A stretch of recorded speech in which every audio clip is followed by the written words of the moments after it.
Meil aiaäärne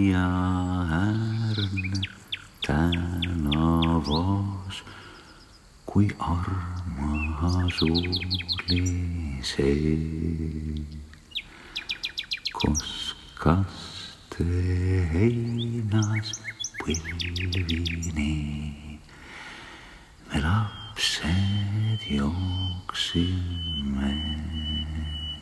Время бежит быстрее, чем мы это осознаем. Оглядываясь назад, ты понимаешь, насколько быстро оно идет, оставляя за собой все то, что еще вчера было частью твоей жизни. Особенно тепло помнятся люди, которые ушли от нас навсегда. Близкие, друзья, знакомые и те, кто оставил неизгладимый след в твоей жизни.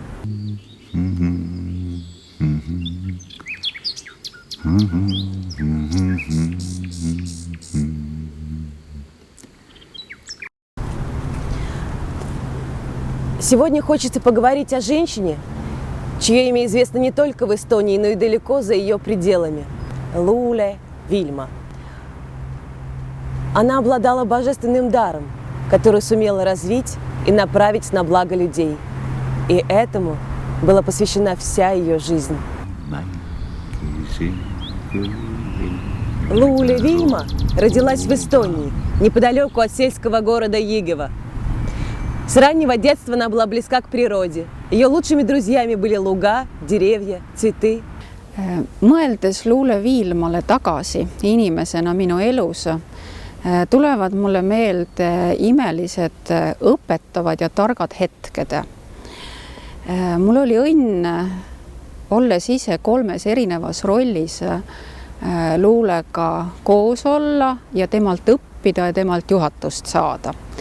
Kõigepealt tulid minu ellu raamatud, need, mida Luule kirjutas Eesti rahvale ja kui aeg edasi läks, siis elu näitas, et ta kirjutas neid raamatud tegelikult kogu meie planeedi rahvale, et jagada inimestele eatud tarkust, kuidas olla terve, kuidas terve püsida. Mind puudutasid need raamatud väga sügavalt. Tollal, siis kui Luule esimesed raamatud ilmusid, ei räägitud kõva häälega paljudel nendel teemadel ja kõik need mõtted, mis nendes raamatutes avasid inimese füüsilist keha, tema hingetasandit, õpetasid mulle hästi palju uut ja avasid justkui uusi uksi omaenda elu. В начале профессионального пути из-за нехватки персонала ей приходилось совмещать сразу 3 должности – доктор-гинеколог, главврач и хирург. С опытом работы пришла и слава хорошего врача. На прием к ней записывались за месяцы, приезжая даже из Сталина, а это за несколько десятков километров.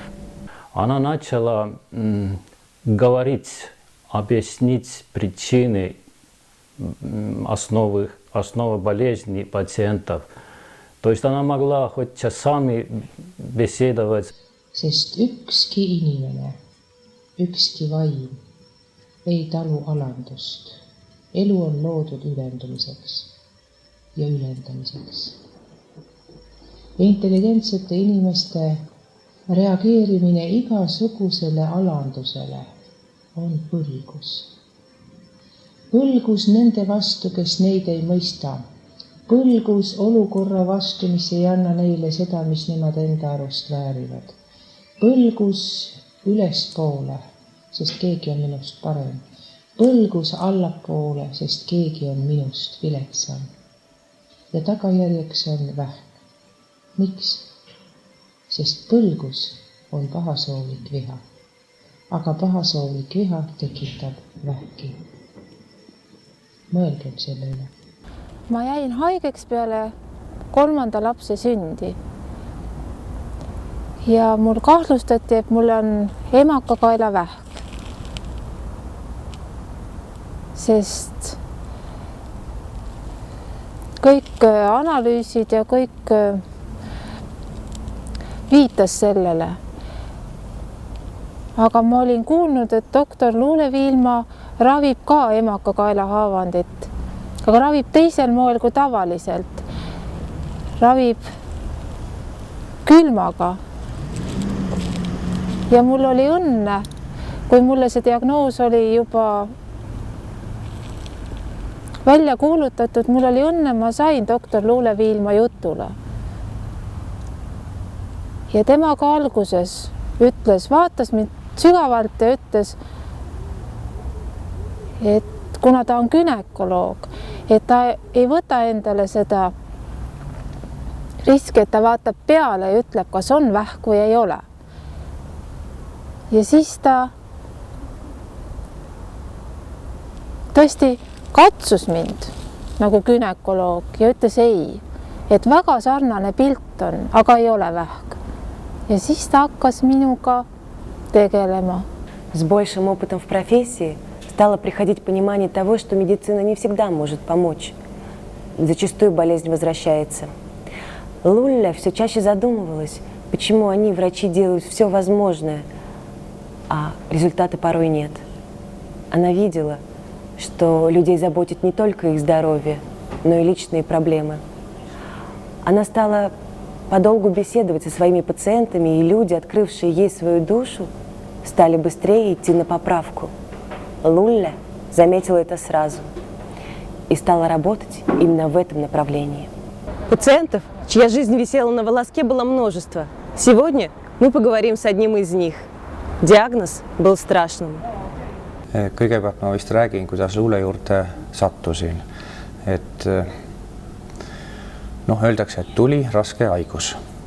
Tegelikult ega seda kusagilt väljaspoolt sulle peale ei suruta. Inimene alateadvuses võtab selle raske haiguse endale mingitel põhjustel ise. Tuli selline haigus, mida klassikaline meditsiin ei suutnud välja ravida ja eriti sellist elulootust nagu ei andnud. Arvati, et ma võiksin üldse töölt koju jääda ja niimoodi siis nagu olla. Kallis abikaasa Ülle oli siis see inimene, kes leidis Luule Viilma telefoninumbri ja helistas sinna ja õnneks me saimegi Luule Viilma vastuvõtul ennast registreerida, kuigi see tuli välja pärast ei olnudki väga lihtne, sest tahtjaid oli väga palju. Kui mina Luule juurde jõudsin, siis Luule õpetas mulle esimesena tingimuseta armastust. Armastust nii enda vastu kui mehe vastu. Et selle tingimuseta armastusega ma sain aidata meest nii, et see andis talle jõudu, et selle haigusega edasi minna ja ellu jääda. Luule õpetas mind samal ajal oma hinge, oma südant, oma kehat kuulama. Järsku sai kõik mõistetamatu mulle mõistetavaks ja kui hakkasin mõtetega tööle, siis tunded muutusid mu sees. Ja kui tunded muutusid mu sees, siis ma rääkisin sellest ka mehele ja me saime palju rohkem asju läbi arutada. Ma rääkisin talle, kuidas mina antud asja näen, kuidas ma tunnen. Luulel oli hea meel, et me tulime kahekesi, mees ja teda toetav abikaasa. Nagu ta pärast ütles, me olime vist esimene paar, et harjalikult tuli inimene üksinda, aga sellises haiguse ravis ja sellest välja tulekul on väga tähtis, et oleks toetav perekond kõrval. Ja väga tähtis on, et ka su abikaasa, võib-olla isegi lapsed heal juhul mõtlevad samamoodi nagu hakkad mõtlema sina. Et terveneda. Pere toetaval osal on siin väga suur tähtsus. Результат по выздоровлению больных был просто ошеломляющий. Луля поняла, что сделала правильный выбор. Однако теперь у нее самой все чаще возникали проблемы. Врачи, ее коллеги, категорически не восприняли ее новый метод и зачастую мешали ей. Луле пришлось уйти из медицины. Süda, kui sa ruttu tõused kuumalt rinnast tuksuma, kui su nime suhu võtan püha Eesti Isamaa. Elad olen näinud ja paha, mõnda jõudsin kaota, mõnda elus jätta maha. Sind ei iial приезжает Вильма из Хельсинки, прямо с парома сюда, входит в кабинет, и я смотрю, у нее одышка, это самое, губы синюшного цвета. Я говорю, что? Она говорит, у меня обострился миокардит, воспаление сердечной мышцы и дикая тахикардия. И мы подобрали ей препарат, и то, что у нее очень тяжелая ситуация, 5 суток, она же по своей методике отпускала, и я, конечно, не удержалась, говорю, доктор, если вы не знаете, как нужно работать, ой, фуй, как не стыдно, мы вам научим, поможем. Даже у нас книжки такой доктор Вильмы есть, можем вам подарить. Она говорит, ну ты посмотри, она еще издевается над больным человеком. Я говорю, а сама? И она замечательную фразу сказала, других учить легче. Конечно, со стороны виднее, вот что мы пытаемся понять. И мы подобрали препарат именно на глубинные повреждения. И через 1,5 часа у человека был нормальный синусовый ритм, абсолютно регулярный. Мы еще 5 часов обсуждали. Вот это у нее произошел перелом, и она сказала, она вот только тогда поняла глубину действия гомеопатии. Часто люди, которые не понимают суть дела, которые в восторге быть, это быть от света слепым. Восторг можете идти куда угодно, на концерт, на всякие эмоциональные события, но никогда в такое святое место, как работа с собою. И особенно духовная работа.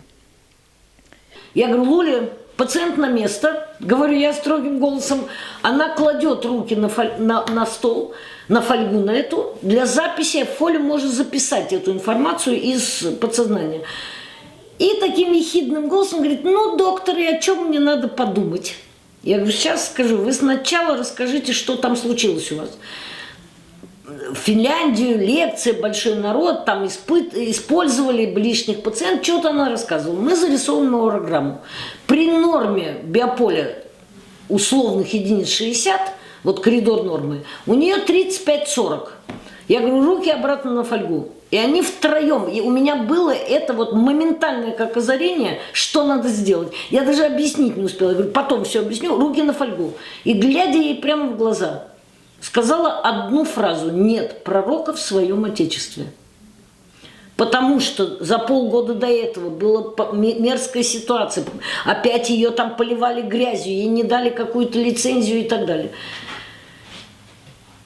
Первое движение, она покачала головой «нет», и у нее вырвалось рыдание в голос.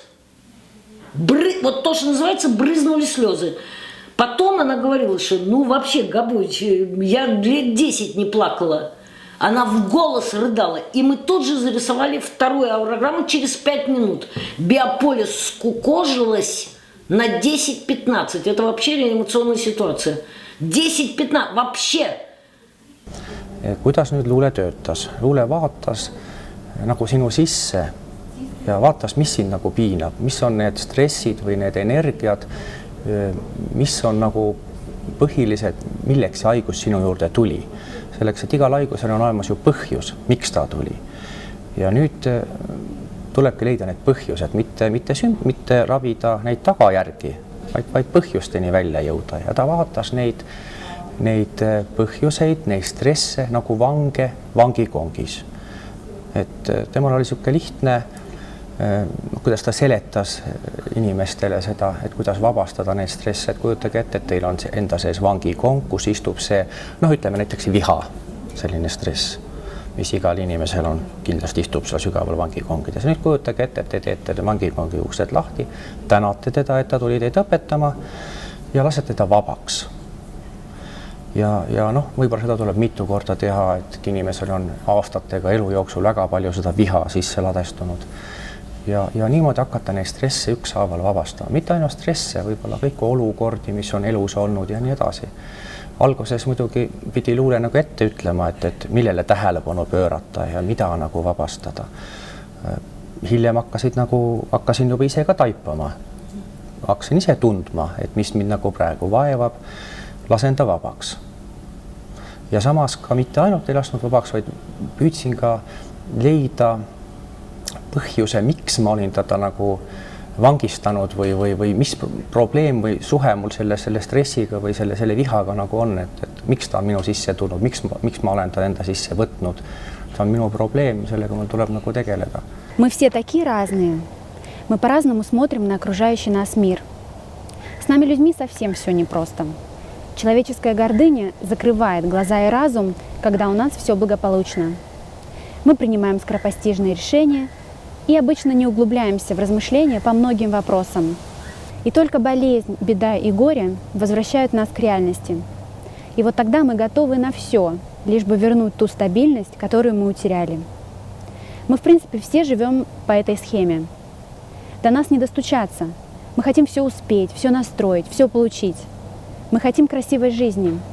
Хотим, чтобы все, что нас окружало, было правильно и красиво. Но, к сожалению, в этой погоне за благополучием мы забываем о себе. Правда, сейчас все больше людей начинают заниматься собой, чем, скажем, те же 20 лет тому назад. Luule tahtis, et me õpiksime tervenema mitte läbi kannatuste, vaid läbi mõttemaailma muutmise. Ja selleks ta andiski meile nüüd need raamatud. Et iga kord, kui ma seda raamatut puudun, mul on niisugune tunne, et ta on pannud sinna oma hinge. Sest et seda sirvides ma tunnen, kuidas minu hing hakkab helisema.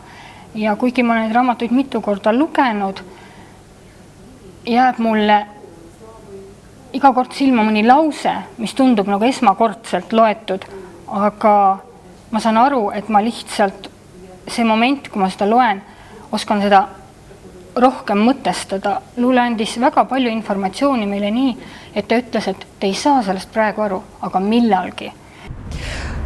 Она говорила: люди, вы сами даете мне силы и знания. Я работаю с ними и потом отдаю их вам.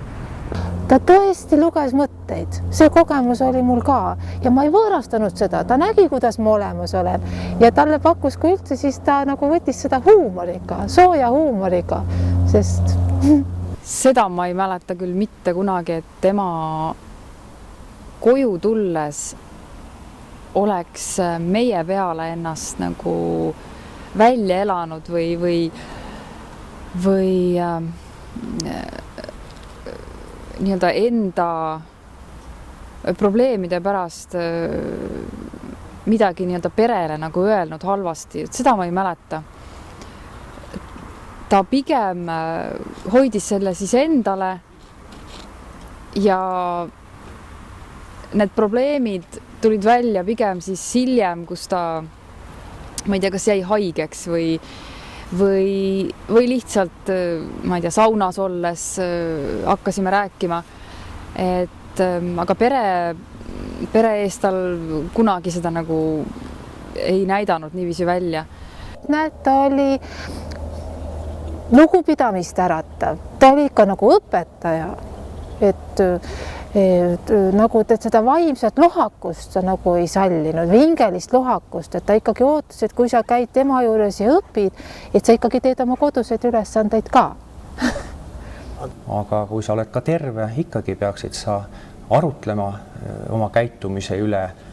Kui liikluses mind keegi näiteks vihastab, siis ma pean ütlema stopp, et miks ma nüüd niimoodi teen ja miks ma nüüd niimoodi vihastan. Et analüüsima oma käitumist. Selleks, et nagu Luule ise ütles, et muidu tekib olukord, kus seda ühesuguseid energiaid või stresse saab tünn täis ja lõpuks lööb see üle ääre, see energia lööb kaane pealt ära ja käib üks suur plahvatus. Времена меняются, меняемся мы. Сейчас мы живем в веке скоростей и технологий. Проносимся мимо всего, не замечая, не задумываясь. Нашими лучшими друзьями стали телевидение и интернет. Свои душевные проблемы мы лечим алкоголем, шопингом. А отношения между мужчиной и женщиной все чаще напоминают сделку купли-продажи. Мы потихоньку становимся роботами, послушными машинами для тех, кому это выгодно. Луле писала и говорила об этом очень давно и расстраивалась, когда люди отказывались ее слушать и понимать. ta oli tolerantne, aga samas ta andis kogu hingest, et me läheksime edasi.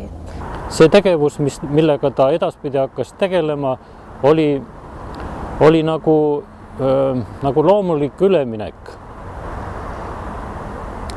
Loomulik üleminek, ei mingit niisugust ekstra peenutsemist, mingi tahta ennast näidata väga või midagi sellist, vaid see oli kõik tema jaoks nii loomulik. Ja kuna tema juures need kõik tööd ja toimetused läksid edukalt edasi, siis kõik see tundus meile kõigile nii loomulik olevat, et me nagu ei osanud probleemigi teha sellest, et vaat nüüd tema näol saab olema mingi eriline inimene, eriline tegevus. See oli kõik nii loomulik. Tema soov oli aidata inimesi ilma kirurgilise vahele segamiseta, ilma patsiendile valu tegemata. Ma selle kogemuse sain nagu kõrvaltvaataja, kui ma läksin sinna esimest korda, siis jooksis tema toast välja patsient, kes oli enne mind seal. Pisarad silmis, nägu punaseks nutetud ja tormas uksest välja ja siis tuli doktor ja ise ka nõutult tuli uksest välja, ütles, et kuidas ma saan teda aidata, kui ta ei võta vastu, kui ta ainult eitab, et ma nägin teda nagu sellel hetkel, kriisi hetkel, kui ta oli ise kurb, et tal oli nii palju anda, aga seda ei võetud vastu. Луле проводила семинары не только в Эстонии, но и в других странах.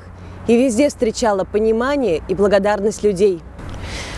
С годами учение Луле изменилось. Она перестала лечить тело человека, как делала раньше, ибо, избавляя его от физической болезни, она лишала его тем самым пройти урок, данный ему свыше, для исправления своей собственной ошибки. Люди, принявшие учение Луле, исцелились, найдя в себе силы пересмотреть всю свою жизнь. Ema kutsus vahel ka koju, kui tal ei olnud aegu anda nagu töö juurde. Tulid koju ja mina tundsin neid inimesi tegelikult hästi, et üldiselt nad algusaastatel ema ravis ka kätega, aga lõpupoole enam mitte ja nad lihtsalt istusid suures toas, vestlesid, rääkisid. Eks ma ikka kuulsin sealt kõrvalt, mida nad rääkisid, sest nad ei läinud kunagi kuskile tuppa ära, ei tõmmanud ust kinni, et eks ma ikka kuulsin neid jutte, mis nad rääkisid, aga see oli kuidagi nii loomulik. Никто не знает, что вам нужно до точки середины. Только Бог. Обратитесь к своему Богу. Куда? Туда? Сюда. Да. И если вы обратитесь, то вы слушаете, как ваш Бог говорит: человек, ты ошибся, исправляй свою ошибку. Тебе простили. Видите, уже простили. Бог уже простил, не называл меня плохим человеком за мою ошибку. А этим Бог говорит: а человек, почему ты себе не простишь? Чего ты ждешь? Когда послушаем, тогда слышим, что Бог говорит. А часто у нас Бога даже нет дома. Mis neil puudus, sest põhiasi, mis on ju kõigi probleemiks, on see, et see hirm, et mind ei armastata ja kõik on justkui nagu tühjad, et sealt nad kuidagi said selle arusaamise, selle aktsepteerimise, et mind võetakse sellisena, nagu ma olen. Et see oli nagu väga mõnus olemine tegelikult kodus. See esimene vastuvõtt Zoja Gabovitši kabinetis lõppes mõneti kerge šokiga. Luule rääkis selliseid asju, mida inimene naljalt kuulda ei taha. See oli nii valus, see oli nii jahmatav kuulda, mis saab minu lapsest, mis saab minust, minu mehest mõne aasta pärast, kui me ei muuda oma elu, kui me ei muuda oma mõtteid, kui me ei ole enda suhtes siiramad, avatumad, millised haigused on meile meie saatus valmis pannud. Aga sellest šokist aitas üle Zoja Kabovitš imeline tarkus homöopaatilised preparaadid meile toeks anda. Ja see šokk kestis tõenäoliselt vist, ma arvan, kui mu mälu mind ei petta, paar päeva. Ja me läksime juba tunduvalt rõõmsamal meelel edasi. Aga see tema missioon oli nii tugev, et ta lihtsalt ei suutnud seda kõike jätta. Ja kuna neid inimesi, kes tegelikult abi vajasid, oli niivõrd palju, kes tahtsid lihtsalt seda sama, kas või niisama ära kuulamist, oli nii palju, et neid telefonikõnesid oli kogu aeg. Oli telefon kodus punane, et nii palju oli neid abi vaja, et ta kuidagi ei saanud. Ta ei saanud jätta. Ta ei saanud neid inimesi ka nagu hätta jätta. Sest tema enda, ilmselt tema enda elu läbielamised ja probleemid ja kannatused, et mis tema läbi elas, et see kuidagi tema missioon aidata neid hädas olevaid inimesi, et nemad ei peaks läbi elama neid samu nii-öelda kannatusi, mis on temale, et see missioon oli nii tugev, et see missioon see missioon oli kõrgem absoluutselt kõigest. Ja see missioon oli kõrgem ka oma enda, teinekord ka oma enda nii-öelda praktilise elu probleemidest. Ta ikka näitas välja, kui ta ei olnud rahul, et ei hellitanud, selles mõttes küll ei hellitanud, ta andis tuge, ta andis lootust, aga ta ootas, et inimene oleks ikka sisemiselt ka aktiivne. Насколько же мудра была эта женщина. Каждая строчка в ее книгах живая. Во всем находишь подтверждение через свою жизнь. Невозможно прочитать хоть одну из книг Лулы и остаться равнодушным. Неведомым образом прочитанное заставляет тебя идти дальше, заставляет думать правильно.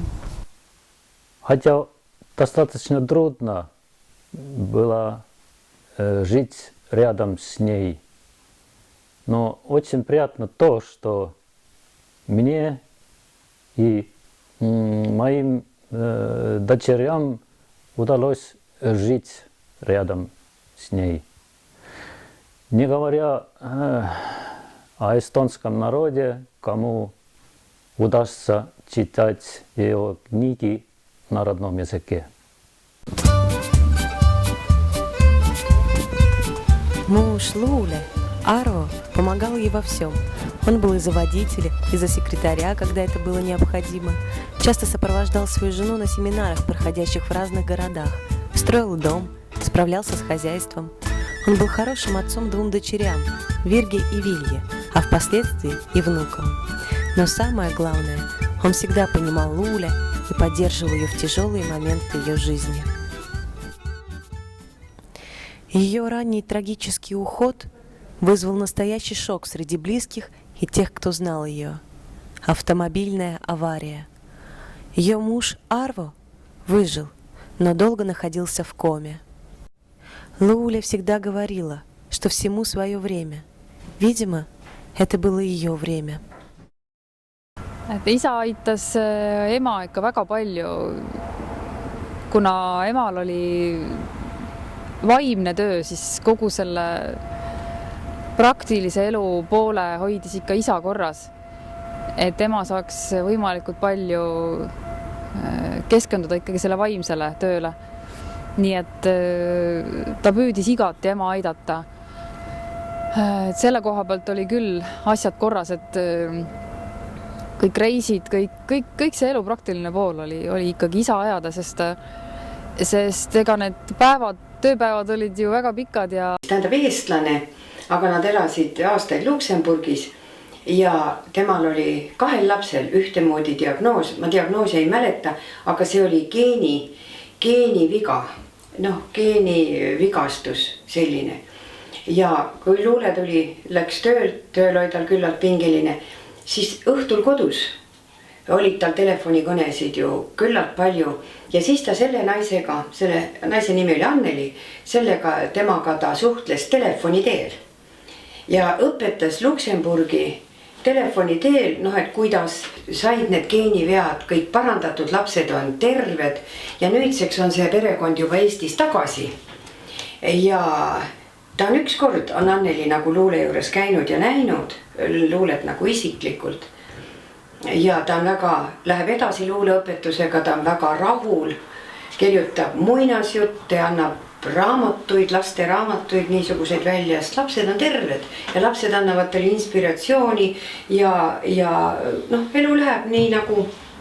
Aga kohtumine seal kabinetis kujunes siis selleks nii-öelda uueks rolliks. Ma olin patsiendi rollis, enam mitte lugeja rollis. Ja see oli hoopis teine inimene. Kõige paremas mõttes uus ja teine inimene, mitte see tark naine, kes rääkis minuga raamatu leheküljele, vaid keegi, kes vaatas mul otsa ja ma tundsin tegelikult esimestest hetkedest peale, et ta vaatab justkui minust läbi. See ei olnud hirmutav, olla kellegi ees nii avatud. See oli võrratu kogemus, sest ma esimesest hetkest ja nagu hiljem ütles minu tütar, kes oli tollal veel väga väike, aga minu abikaasa, see oli hästi turvaline tunne. Ta vaatas sinu sisse, ta nägi pilte, et mis sind nagu vaevab, mis on nagu sinu haiguse põhjuseks või mitte ainult haigus, vaid milline sa oled ja kuidas sa peaksid hakkama endaga tööle. Et siis, kui ta alustas oma selle erapraksisega, siis ta ilmselt oli positiivsem, oli sellisem energiat rohkem täis, valmis aitama kogu maailma inimesi. Viimased aastad läksid natukene raskemini, sest et ta leidis, et ta ei suudagi kõiki aidata. Kõik võib-olla ei võtagi vastu seda, mida tema soovitab, mis tema arvates võiks olla nagu õige. Et jah, selline meeleolu langus oli lõpupoole küll tuli, mida kõik me aru saime ja ega me ka hästi aidata ei osanud. Kui ma järgmine kord läksin tema juurde, siis ta nagu nägi ära, et kas ma olen endaga tööd teinud. Luule rääkis ju tekstiga kassettidele, mida ma sain siis kuulata peale seda. Ja kusjuures ta rääkis väga tihedat teksti. Ma küsisin ka tema käest, aeg-ajalt küsis, et kas te saite aru. Ma siis vastasin, et ei, ma valetan, kui ma ütlen, et jah, sain. Ja siis ta ütles, et pole midagi, lähete koju ja kuulete rahulikult seda veel kord ja siis te saate nagu paremini aru. Ja tal oli väga hea meel, kui ta nägi, et nii-öelda eelmisest korrast on nagu kasu olnud. Ma olen sellega nagu tööd teinud nende probleemidega ja et neid probleeme nii sügavalt enam minu sees vangis ei istu. Et täna, kus probleemid on tekkinud minul, nii nagu kõikidel inimestel maailmas, meil on olemas võimalus leida abi ja toetust Luule Viilma raamatutest. Mul on ühelt poolt kurb, et ma ei ole kunagi Luule Viilmaga kohtunud, aga teiselt poolt olen ma väga õnnelik, et Luule Viilma jättis inimestele, mitte ainult Eestis, tegelikult terves maailmas, oma pärandi, oma õpetuse ja oma raamatute näol. Ja kui vahest öeldakse seda, et Luule Viilma raamatuid on keeruline lugeda ja tema teooriast on võib-olla keeruline aru saada, sellepärast, et ega iseendaga tegelemine ongi väga raske ja inimesed ei saa alati aru, mis on see konkreetne stress, miks temal see haigus on siis tekkinud lõpuks või mis teda vaevab, mis on probleemi põhjustaja. Прощение. Это понятие проходило красной нитью через все учение Луле. Прощение значит очищение, значит любовь, значит жизнь. Жизнь полноценная, без самообмана, лицемерия, страха. Многие считали, что Луле не направляла к Богу. Но разве можно постичь Бога, не искоренив в себе зло, подлость, зависть, без баланса в себе? Этому и учила Луле. Она не говорила громких слов. Она пыталась объяснить нам это очень простым языком. Луле пыталась помочь нам сделать первый шаг в этом направлении. Teooria märksõna on andestamine, andeks andmine. See on kõige alus. Siis me saame nagu lahti armastuse energia, mis meil on nagu üsna tihti blokeeritud. Tol ajal, kui Luule need raamatud ilmusid ja siis mulle tundub, et ta oli nagu üksik hääl kõrbes, kes nagu sellel teemal rääkis, aga mida nüüd aeg edasi? Seda iga aastaga aina rohkem ma kohtan seda sama väljendit, andestage, andke andeks, mis ikku sealt erinevatest raamatutest, erinevatelt autoritelt üle terve maailma. Ta oskas need raamatud ka niimoodi kirjutada, et need on tõesti ellujäämise õpikud. Kui sa jälle tunned, et sa oled hädas, sa võtad selle nagu õpiku ja sa leiad õige koha. See on nii huvitav nende raamatute juures. Полки книжных магазинов ломятся от разнообразной литературы. Сегодня авторов, рассказывающих нам, как правильно жить, множество. Их настолько много, что несложно и потеряться в их направлениях и учениях. Безусловно, они сообщают нам много полезного и интересного, но и много того, что понять просто невозможно, не то что жить по этим учениям. Книги Луле в этом ряду стоят особняком. Это та азбука, без которой жить в повседневной жизни просто невозможно. Если мы не поймем того, что хотела нам сказать Луле, нет смысла искать более современное учение. Не поможет. No minu jaoks on Luule üks väga õnnelik kingitus üldse minu elus, sest et temaga kokku saamine justkui juhuslik, aga nagu me teame, et vaimses plaanis ei ole midagi juhuslikku, ju meil oli tarvis kokku saada ja minu jaoks on ta täiesti avanud uue maailma just nimelt läbi tema õpetuse, läbi temaga suhtlemise, koos olemise, läbi kõige selle ja nii on mul tõepoolest juba selles kehas juba mitmes elu, sest tänu sellele õpetusele ei ole ma enam see, kes ma olin 20 aastat tagasi, tänu sellele õpetusele ei ole ma enam see, kes ma olin 10 aastat tagasi, sest see õpetus on täiuslik, tasakaalukas, piirideta ja lõputa. Nii et kes selle õpetuse omaks võtab, mina ütleks, et see õpetus on elustiil. Mitte ravivahend, vaid elustiil. Haigus tuleb tõesti armastada. Ta tuli, nagu ma alguses ka natuke ütlesin, et ta ei tule ju juhuslikult sinu poole. Ta aitab sul mingist olukorrast välja tulla, oma eluga edasi minna, õigemini edasi minna. Ja seda Luule õpetaski, et ta ei ole su vaenlane. Ükski energia ei ole sinu vaenlane. Millegi pärast, nad on kõik vajalikud. Ja see Luule, ma ei saa võtta teda kui arsti. Ta on nagu filosoof. Kõik see Luule teooria on filosoofia. Kuidas õieti elada, õieti mõelda. Jah, nii nagu hingamine. Sa ei saa lihtsalt oodata, et kui sa taipad teooriat, et siis see rakendub kohe sinu tegudest, et see võtted tulevad ikka tegevuse käigus ju öeldakse teooria kohta, et iseenesest see ei ole üldse nii lihtne, et sa võtad raamatu ja kuigi ta alguses tundub küll, et sa saad äärmiselt huvitava teooria ja sellest on sulle küllalt, aga ei ole, ainult pea hakkab valutama. Luule oli see inimene, kes nagu pani mind, kuidas nüüd öelda, tee otsa peale näitas, näed, siit läheb tee.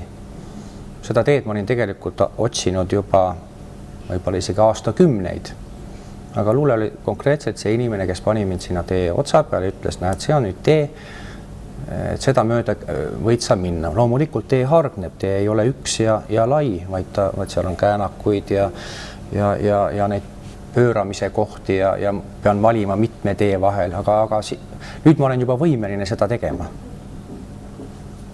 Tema oli just nimelt see inimene ja suur tänu talle. Ja Luule rõhutas veel seda, et ükskord ütles mulle, et ega ta ometigi ei pea mind oma õpetajaks. Mina ütlesin, et loomulikult pean. Ta seletas, et tegelikult ju mina õpetan oma haigusega teda ja tema siis õpetab jälle mind, et see õpetamine tegelikult on vastastikune ja nii ongi inimesed siin elus ka, üks õpetab teist miski ei ole juhuslik, kõik on, kui keegi tundub sulle väga õel ja paha sinu vastu, siis tegelikult seal taga on midagi muud. В 2010 январе приехал в Москву на семинар один из 5 суперзвезд гомеопатии, профессор Джереми Шер. И он начал свою лекцию с того, что все болезни, все проблемы человека от того, что мы пытаемся убежать от проблемы. Убегать от нее нет никакого смысла. Она все равно догонит и более тяжелой болезнью. Практически это слова Вильмы. Она здесь каждому пациенту именно это говорила. Не убегать от проблемы, посмотреть и ее отпустить. Не избавиться, не ликвидировать, не задавить, а отпустить. Hea inimene on see inimene, meie arvame, kes elab ära teiste elu. Näiteks hea ema, kelle poeg on juba suureks kasvanud 30-ne, ema ikkagi hoolitseb ta ees, söödab, peseb, kammib, poeg ise ei pea mitte midagi tegema. Et tegelikult see on poja elu äraelamine, poeg ei saagi alustada oma elu elamisega. No tegelikult ema ju teeb ainult head. Et siin on jälle, kust otsast nagu vaadata. Ma olin ka tollal juba ajakirjanik ja ma küsisin nendelt, kas nad võiksid olla hoopis uues rollis minu jaoks ja ka nende jaoks olla intervjueeritava rollis. Et jagada seda imelist tarkust, õpetussõnu läbi siis minu ja ajakirja, tervisajakirja, kus ma töötasin, nendele inimestele, kes ehk selle raamatute juurde kes nende raamatute juurde ei jõua, kes sellesse kabinetti ei jõua. Nad olid mõlemad nõus. Ja see, mida ma siis nägin, luule kui väga sooja, avatud ja vastuvõtul ääretult keskendunud inimesena oli ta minu jaoks kui arsti rollis. Siis, kui mina olin intervjueerija rollis, hämmastas mind tema ümberkehastumisoskus. Ta tuli vastuvõtult minu juurde, muutus minu silmade all soojaks, avatud, emalikuks, tema hääletoon muutus, tema silmavaade muutus. Ta ei olnud keskendunud kellegi muredele, probleemidele. Ta tuli intervjuud andma, ta tuli tarkust jagama, ta nägi ainult mind. Ta ei olnud enam selles kõrvalkabinetis, kus ta oli just haigete inimestega olnud. Ja ajakirjanikul olen ma kohanud palju inimesi, kes räägivad väga palju ja ei ütle suurt midagi ära. Luule küsis väga konkreetselt, mitu minutit meil on aega? Öelge oma küsimused, selge. Ja kui ma ajakirjanikuna pärast püüdsin, või õigemini olin valmis veel toimetama seda teksti ehk mõne sõna välja viskama, siis ma nägin, et seal ei olnud ühtegi puuduvat sõna ja seal ei ole ühtegi üleliigset sõna. See oli väga sügavalt läbimõeldud kompaktne tekst ja ta oli vastanud tegelikult veel enamale, kui mina oskasin tema käest selles hetkes küsida. Я счастлива жить, образцово и просто, как солнце, как маятник, как календарь, быть светской пустынницей стройного роста, премудрой, как всякая Божья тварь, знать дух мой сподвижник и дух мой вожатый, входить без доклада, как луч и как взгляд, жить так, как пишу, образцово и сжато, как Бог повелел, а друзья не велят. Inimesed ostavad Eesti jaoks väga suures koguses neid raamatuid, kas nad siis uuendavad või tulevad uued inimesed peale ja tahavad uuesti lugeda neid asju. Protsess, mis algas 10 aastat tagasi ja läheb edasi. Meil aia äärne tänavas, kui armas oli see, kus kaste heinas põlvini me lapsed jooksime, kus eani ma mängisin küll lillerohuga.